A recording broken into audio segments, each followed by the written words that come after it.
I think AI mostly is a fancy marketing term that's been used to brand a bunch of loosely related, but on a technical level, unrelated techniques. They are any number of techniques that are used to automate processes. But what I think is crucial is that AI is not actually artificial intelligence. There's a rise of a new term called AGI. That is usually what is reserved for what people think of when they think of artificial intelligence. These techniques now being called AI are simply fancy ways of automating decision-making processes, whether they are to classify a photo as offensive or not offensive, or what the next word should be on an autocorrect. Even the fancy generative text models have no intelligent understanding. They are simply attempts to guess at, statistically, what the most likely output would be. So, what do I think what AI is? Mostly, it's a branding attempt around a series of admittedly new and powerful techniques that we don't quite fully know the potential of yet.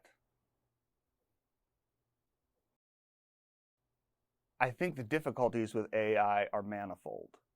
Some of the chief problems are that they require, at least the current attempts, require massive data sets. And that means that they are relying on the structure of the internet as it is. And as it is, the internet is an uneven surface. For example, most AI models are largely trained on sites like Wikipedia and Reddit, whose user bases are overwhelmingly young white men. And so the languages and opinion reflected by ChatGPT so reflect that same user base. It is also difficult to review how an AI comes to the decision it makes. They frequently use the term black box to describe it. And that means we can't really easily review why an AI made a decision in any given case. That means if, for example, an AI makes a decision because of bias or because of error, we have no way of reviewing that like we might as a human. I think on a deeper level, the most dangerous issue with AI is that we can afford it the authority of the machine. That is, people tend to feel the machine knows, in the same way that students tend to think the book says. To give an example, Georgia at one point considered using AI to automate its disability appeals process. So those people who had gone up for disability and been denied could appeal, but before they could even be heard by a human, a machine would decide whether their appeal was valid or not. Now, no race data was ever included in this information, but it was trained with over 50 years of Georgia's information on disability appeals process.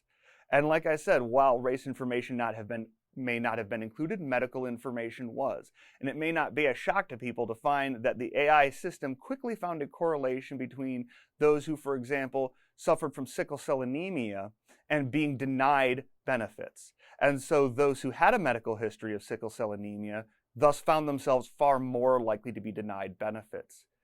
But again, one who found themselves denied for this reason finds themselves fighting against the weight of the entire system with a machine that has already denied them. And it is this kind of authority that I think I fear the most.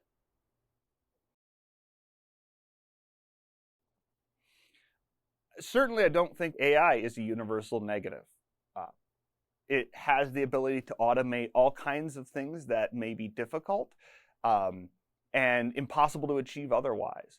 Where I think AI has the greatest potential is when it offers everyday people who are not associated with institutions of power, an ability to do things they would not otherwise be able to do. So, for example, the ability to put together professional-looking graphics for those who would not be able to hire a web artist. At the same time that we can talk about the very real economic damage against artists, not everybody, not every small business can afford to hire freelance artists for everything. But that's just one example, but there are any number of ways in which I think AI processes might lower the bar to entry for any number of, especially media and graphical kind of outputs. So I think it has that ability. It might lower the cost, for example, of programming and web and software design. But again, it's always a trade-off.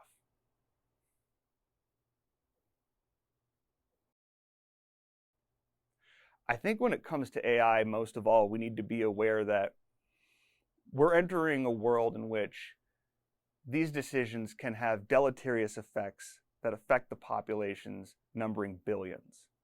So making sure that students, who will no doubt, some of them, go on to make decisions about when and where AI should be included out in the workplace, making sure that they do so with an aim towards moral and ethical behavior, I can't imagine anything more important than that.